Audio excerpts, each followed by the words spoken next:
Palakpakan natin, Konsehal Roberto Sebastian.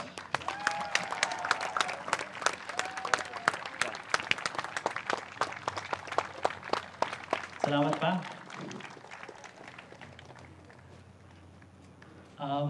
If you would allow me, nais ko sanang magbigay ng maikling kwento para sa inyo.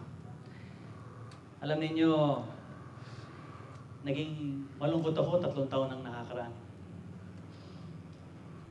Yes, from a very depressed man, naging masaya ako sa bawat minuto ng bawat araw ng buhay ko. Dahil sa iyo.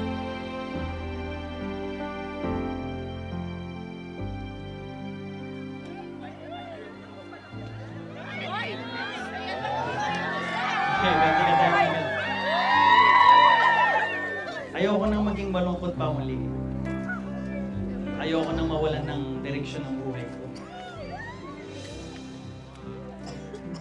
I want to wake up every morning knowing that you'll be there right beside me. Mahal na mahal kita, Melissa.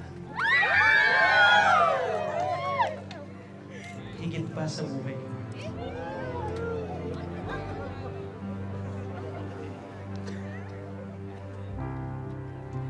Ay, nakakaloka yun! Melissa, will you marry me?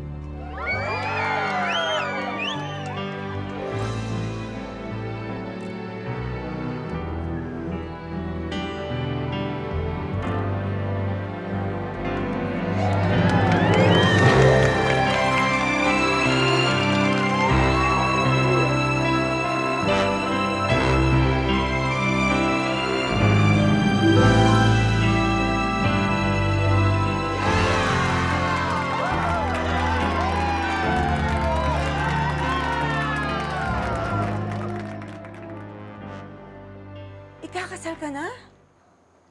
Opo, Nay. Nag-propose kanina si Roberto.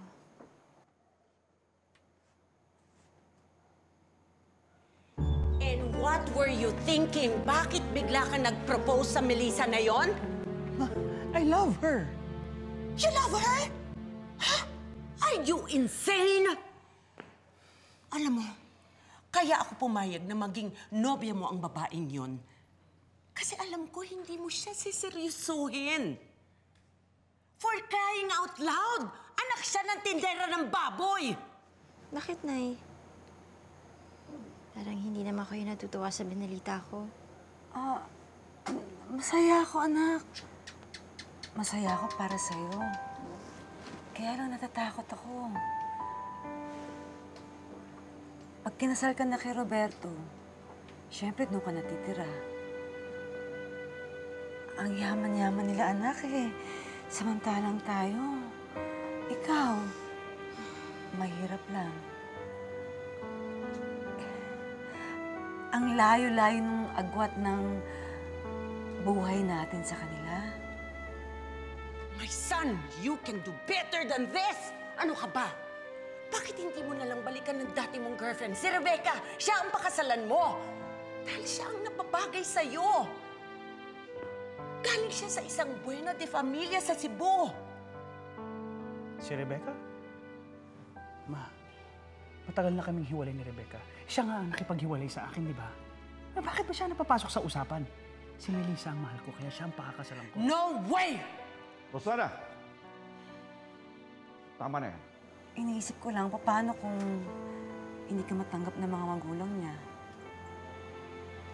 Paano kung api-apihin ka dahil mahirap ka lang? Nay. Nay, hindi naman po ganun ang pamilya ni Roberto. Kahit mahirap tayo, tanggap na nila yun. Huwag po kayong mag-alala. Mabait po ang magulang ni Roberto.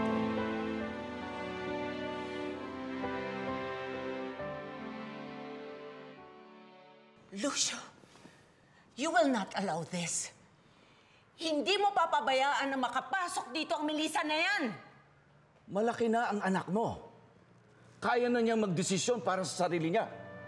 Alam niya kung ano tama o mabuti para sa kanya. Kaya kung gusto niyo mapakasawa sa Melissa, let it be. Huwag mo nang tutulan pa.